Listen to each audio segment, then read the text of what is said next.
Nous enchaînons notre cours par un bref aperçu sur les 27 États membres de l'Union européenne. Cette Union européenne qui est une association politico-économique de ces 27 États européens qui délèguent ou transmettent par traité l'exercice de certaines compétences à des organes communautaires, qui sont les 7 institutions de l'Union européenne. La capitale de l'Union européenne est Bruxelles, en Belgique. Récapitulons et voyons ensemble l'organisation de cette Union européenne. Alors, les États membres, on a déjà dit 27 États membres. Les langues officielles de l'Union européenne s'évaluent à 24 langues officielles. Les États candidats, 6 États candidats.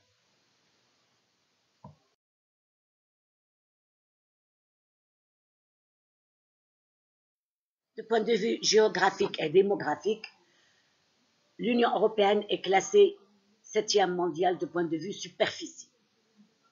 Et elle s'étend sur un territoire de 4 194 431 km².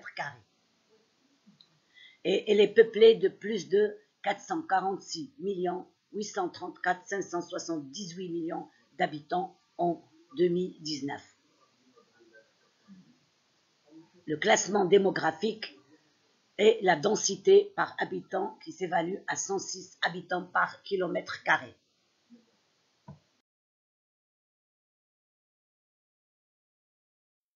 L'histoire de l'Union européenne a été marquée par 3 traités très importants. Elle s'est construite, bien sûr, comme on a déjà dit, en 1951 par la création de la Communauté économique du charbon et de l'acier, CECA, mais par la suite, 3 traités vont être à l'origine du changement de la physionomie, comme on a déjà dit, de l'Union européenne. Alors, ces 3 traités sont le traité de Rome, qui a été signé en 1957 et est entré en vigueur le 1er janvier 1958, le traité de Maastricht, qui a été signé en 1992 et est entré en vigueur le 1er novembre 1993, et enfin le traité de Lisbonne, qui a été signé en 2007 et est entré en vigueur le 1er décembre 2009.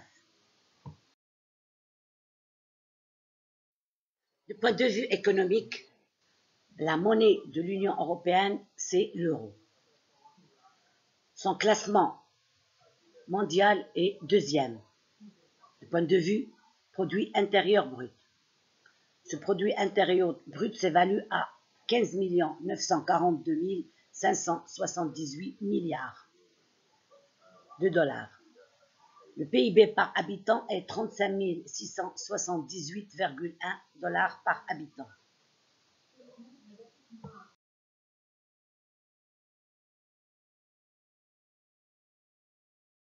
En ce qui concerne l'hymne de l'Union européenne, c'est l'Ode à la joie de Beethoven. La journée de l'Europe est le 9 mai, qui, bien sûr, rappelle la déclaration de Schuman qui a été à l'origine de la construction européenne, comme on a déjà vu. En ce qui concerne les fuseaux horaires, essentiellement UTC, plus 0 à plus 2, l'indicatif téléphonique, c'est plus 3 et plus 4 en fonction des États membres. L'Union européenne a eu le prix Nobel de la paix en 2012 et le prix de la princesse des Asturies en 2017.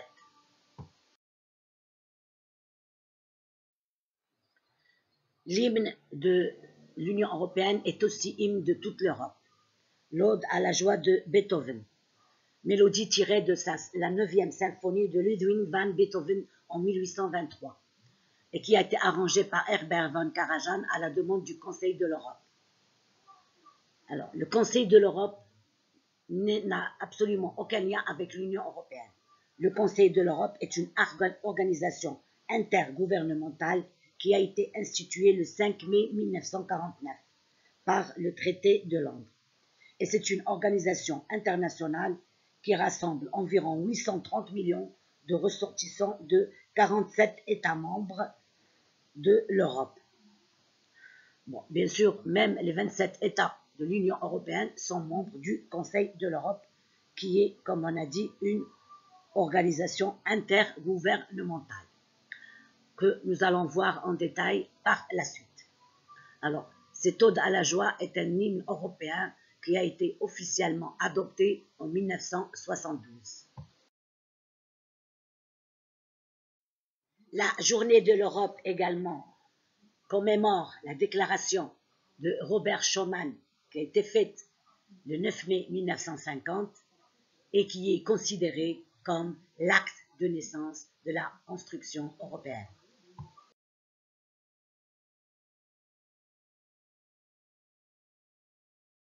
L'acte fondateur de l'Union européenne est la déclaration du 9 mai 1950 de Robert Schuman, ministre français des Affaires étrangères, à l'époque, sous l'impulsion de personnalités politiques surnommées les pères de l'Europe, comme Konrad Adenauer, Jean Monnet et Alcide Gasperi. 6 États créés en 1951, la Communauté européenne du charbon et de l'acier, la CECA. 6 ans plus tard, en 1957, la Communauté économique européenne est instaurée par le traité de Rome en 1992. Le traité de Maastricht constitue une union politique qui prend le nom d'Union européenne. Avec ses 27 États membres et une population d'à peu près d'un demi-milliard d'habitants, l'Union européenne couvre une large partie de l'Europe. L'Union européenne se veut une société équitable et humaine, engagée dans la promotion de la prospérité économique et la création d'emplois.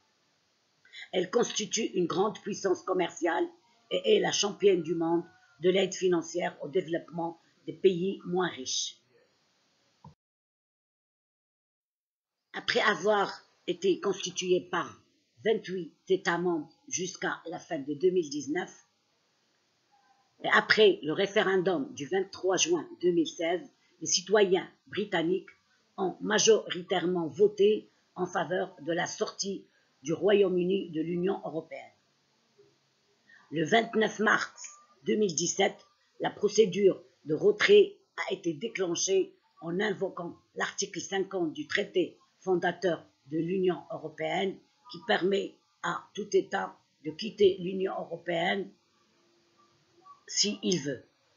Donc, cette sortie du Royaume-Uni de l'Union européenne va être effective le 31 janvier 2020 et le pays va quitter l'Union.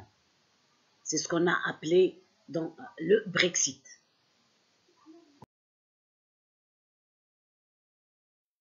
Après avoir donné un aperçu historique de la construction européenne, nous passons maintenant à un bref aperçu sur les 27 États membres. Nous commençons par la Finlande. La Finlande a adhéré à l'Union européenne en 1995, donc au 4e élargissement. C'est une république, son régime politique, c'est une république parlementaire. Sa capitale est Helsinki, avec une superficie totale de 338 145 km² et une population de 5 522 15 millions. Sa monnaie est l'euro, donc elle est membre de la zone euro. Les langues parlées sont le finnois et le suédois. Alors, ces renseignements sont très importants à retenir pour chaque État membre de l'Union européenne. Ci-dessus, la carte géographique de la Finlande.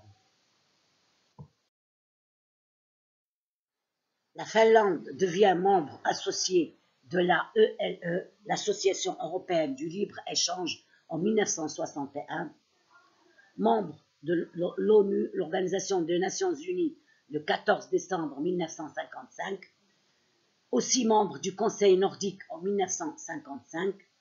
La Finlande devient membre de l'Union européenne en 1995, en même temps que l'Autriche et la Suède, donc au 4e élargissement, comme on a déjà dit. Située sur la côte baltique, la Finlande est le pays le plus septentrional des pays de l'Union européenne. septentrional par opposition à méridional, alors ce qui veut dire un pays nordique, c'est-à-dire qui se situe au nord du pays. Et c'est connu que les pays aux peuples septentrionaux sont très chaleureux malgré les hivers glacés. Elle possède à l'est une longue frontière commune avec la Russie, au nord avec la Norvège et la Suède. Du point de vue historique, la Finlande a fait partie de la Suède pendant 7 siècles, jusqu'en 1809. De ce fait, quelques 6% de la population parle suédois. La Finlande est devenue un État indépendant après la révolution russe de 1917. Et depuis lors, elle est devenue une république parlementaire.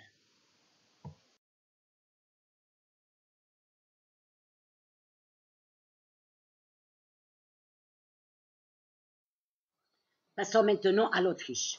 L'Autriche a adhéré à l'Union européenne en 1995 comme la Finlande, donc au 4e élargissement.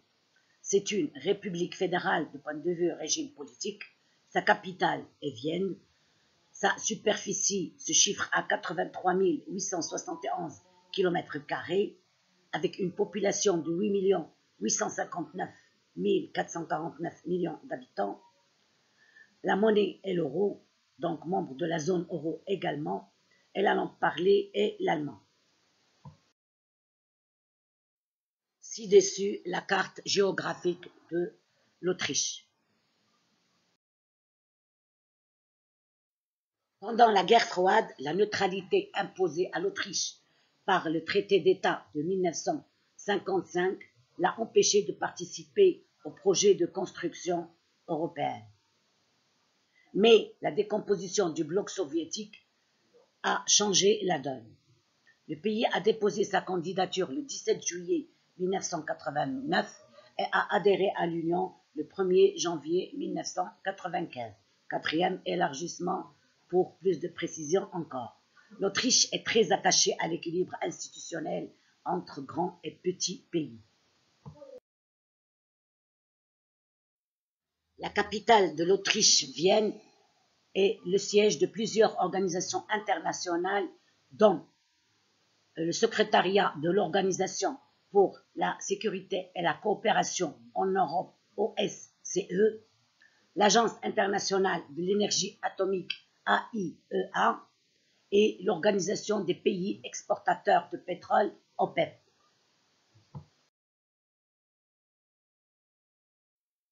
Du point de vue géographique, l'Autriche est bordée par l'Allemagne et la République tchèque au nord, la Slovaquie et la Hongrie à l'est, la Slovénie et l'Italie au sud, et la Suisse et le Liechtenstein à l'ouest. Les Alpes dominent l'ouest et le sud de l'Autriche, tandis que les provinces orientales, où se trouve la capitale Vienne, font partie du bassin du Danube.